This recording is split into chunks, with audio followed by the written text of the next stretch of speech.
mar piny nengo mar dak. Okay. Yeah. But wacho ni mano bi chako mar dwaro ni kanye to nyalo duoko nengo mar piny ni kanye. Bernard je sirikal ne dhi konyo gi gik mane Gen Z dwaro nade, mano bapa ne seduoko moro kuomgi. Ogada wacho ni joma nokuongo dhi ma oyudgi ka gisedonjo sirikal kocha, siasa gi koro dhi chalo nade?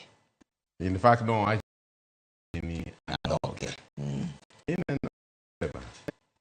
E Kenya ka apane en article 4 wacho ni wan multi-party democracy, matieni oyieni bede chama midwaro makendo ji oyieri. Kendo katiba mar 2010 nochako medo gimoro ni kineno ka chama gi te okmori to dhi ichung' as independent. Matieni sama ni ichung' gi chama ni, idhi ikawo sadgi irwako, ikawo gutigi irwako, ikawo machungwa gi inyodho. Ma jopiny owacho ni in marwa, waketi wacho in marwa. To chama chalo club, en gi rules ne mag donjo, en gi rules ne samin kanyo. Chalo mana kaka citizen ka okanya biro kokiluonga, okanya wacho no Trevor ni ang'eyo kawuono ni madwa dhi wacho gi jopiny. Ok nyaka iluonga kora kabi. Koro ema chama ne wacho. Ndalo cha president ne pok owacho wach broad based government. Kila chama ne kore.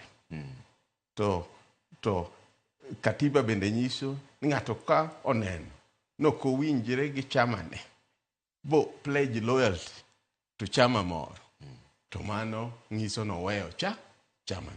Ema ne jo ODM wacho ni wan okwadagi ni dhi los gi UDA, okwadagi ni dhi los gi president. To kineno ni machungwa chasa ni kechni, kineno ka wacha koro rachni mara tong' cha maber, kineno ko gutwa ni koro okromi malong', to wenwa idhi kocha idogir jopiny ni nanga mane uyiera go cha. Omamo ne wacho ga ni nanga mar Ford ni jilare ma ng'ato yeche koni, ng'ato yeche koni. Ka nanga mar ODM cha koro ni rachni, to doga ir jopiny, to rwak mara tong', ting'is gi ni manyo chutera go cha. Koro kamoro. Koro yiera uru ni wach sirikal dhi kelo nu ma yiera uru iratong'. To koro sani pogruok ni ka. Pogruok sani nitie. Pogruok nitie ni sani. President sama nyo koro wach ochope hahe. Nyo wacho na dhi loso gi chama te, adhi loso gi stakeholders te, monda los sirikal mokelo ji kanyakla. Nyo wacho ni koro onge ni jo chama na kende matiyogo nwach weche mwachopegi omako Kenya te, nyocho dwa miyo piny owang' omiyo kila ng'ato adhi loso go moyie to bi to yudo.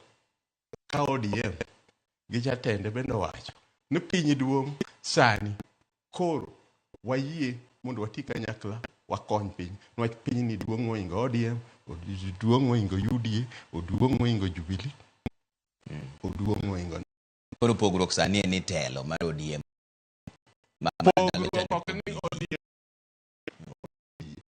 Pogruok ni piny. Joko ingo ni chuodho ni mondo wayore uru kanyakla, to jomoko gi oyie ni wayore uru kanyakla. Ma be kuma Oguda bende ne wacho